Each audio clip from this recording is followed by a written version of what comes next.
Hey everybody, it's DJ EJ, and we are back for another live virtual class right here for Girls Night In 2021. Now, right now, we are downtown Charleston at the Capitol Market at the wine shop. Hanging out with me is our managing partner, Mr. Ted Armbrecht. Ted, how you doing today? I'm doing great tonight, EJ. Man, that's awesome. So before we get into our demonstration tonight, let us make note that we do have a $75 gift card to the wine shop available during this live class. In order to win, all you have to do is donate.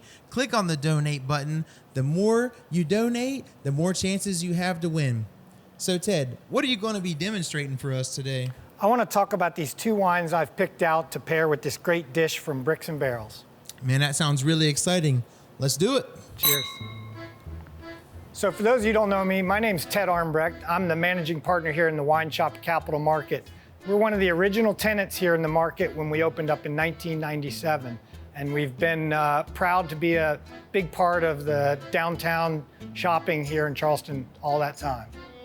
When it comes to pairing food and wine, there are no real hard and fast rules. You shouldn't ever feel like you have to drink red wine with red meat and white wine with fish or something like that. At the end of the day, you really want to enjoy what you're drinking with what you're eating. So it doesn't make sense if you don't drink red wine, then by all means don't feel like you have to drink red wine with the steak. You can always find a nice white wine that'll pair up really well with all sorts of food. One thing that you can think about when you're pairing food and wine is you sort of want to match up the weight. So if you've got a really heavy dish, whether it's got a lot of sauces on it or it's a really rich dish, then you don't want to go with a wine that's really light that would get lost behind all of the flavors in the dish. Same token, if you've got something really light, like just a nice, easy piece of fish, you don't want to be going with a wine that's going to be really heavy and tannic that might overwhelm the dish. So it's nice to find either a wine that really complements the dish and the flavors in the dish, or you can also look at something that does contrast it. So if you get a dish that has a lot of spice and a lot of heat in it, then you might want a wine that's got some really nice acidity that will refresh your palate for that next bite. But again, there are no real hard and fast rules. It's really drink what you like to drink when you're eating what you like to eat. So the first one I want to talk about is this Milbrandt Merlot. It's the 2018 vintage. Comes from Washington State, specifically the Columbia Valley Gorge. Washington is a great area for red wine in particular. It's a nice hot climate that does well with particularly red wines like Cabernet Sauvignon and Merlot.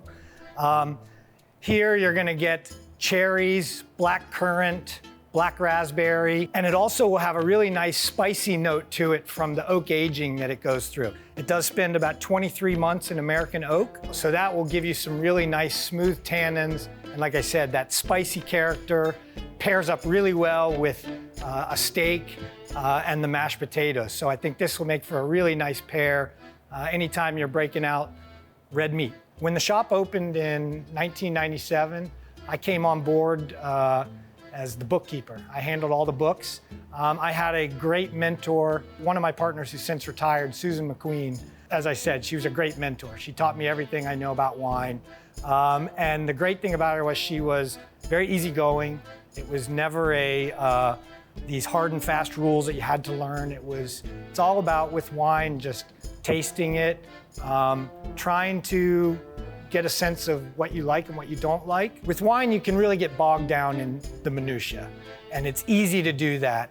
But at the end of the day, there are some really easy rules that you can think about. I don't like to spend a lot of time trying to get really specific on flavor descriptors. I'll kind of stick to like red fruit, black fruit, spicy, it might be soft, it might be really structured, because everybody's gonna figure out their own sort of ways to describe wine, and I don't want to try and overwhelm them. You can also get a lot from wine when you look at regions of the world. So California, for instance, is a really hot region.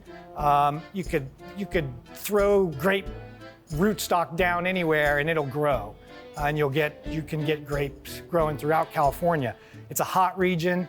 That will really show up in the wine. You'll get wines that are much more jammy, bigger, more powerful wines, generally a little bit higher in alcohol. If you look at other regions that are maybe a cooler climate, for instance, like Bordeaux, you can take that same Cabernet or Merlot grape that you would get in California. Because it's a cooler climate, you're not going to get as much of that jammy, rich, opulent character. You're going to get more of a leaner, earthier style, more minerally, and it will come across as a drier style. So the second one I want to talk about is Chateau Boudreau. This is a 2019 red blend from Bordeaux in France. Also Merlot, like the Milbrandt that we had from Washington State. The main difference here, this is aged in steel tanks, where the Merlot from Milbrandt spends time in oak barrels. So that's gonna give a real different personality to the wine. Here you're gonna get a softer, fruitier style, a little bit more red fruit, where the Milbrandt was a darker, more blackberry, black fruit, and more structure. Again here, fruity, supple, really easy to drink, perfect pairing for meat, but something that's maybe not gonna be quite as dry as what you'd get from the Milbrandt. Really what I like about wine is being able to have a conversation about it.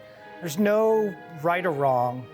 One of the great things about being in the shop and working with customers is you begin to learn kind of what their likes are and what they're trying to get out of the wine. So it's nice to be able to develop that rapport and the conversation with the customers so that then, I might show them a wine and they really like it. They come back and they say how much they enjoyed it. That gives me a really good indication of where else I can go in the shop and point them in other directions, other countries or other grapes that they might really like. And so being able to have that conversation back and forth is what really makes it interesting, because it's a great big world out there of wine, and it's really easy to be intimidated by it. And one of the things I think we really try and do at the wine shop, being able to talk with our customers so much, is take some of that mystery out of it and don't try and intimidate people with it. Make it something that adds to the dish that you're having that night, or the cocktails you're enjoying with friends and family. I know wine often can be an intimidating thing to go out and buy. The great thing about coming down here to the wine shop, we've got staff that have been here for a long time. And as I was saying, we can really get to know our customers. We've got wines in here from $8 a bottle to $400 a bottle. And so it's a great opportunity to come down, talk to us, get to know us, and we get to know you. And we can really start you in the price point that's right for you and open up the wine world to you. So as the owner of the wine shop, I'm really proud to be a part of this effort to help out the YWCA and Girls Night In their efforts to eradicate domestic violence. I think it's a great project and something that really needs to be supported here in the Kanawha Valley. So the two wines that we talked about tonight, the Milbrandt Merlot and the Chateau Boudreau, a portion of the proceeds for the sale of these wines during the month of August will go back to the YWCA to benefit victims of domestic violence. We're proud to be a sponsor and hope that everybody will come down, buy a lot of wine, particularly these two wines, so we can help eradicate domestic violence.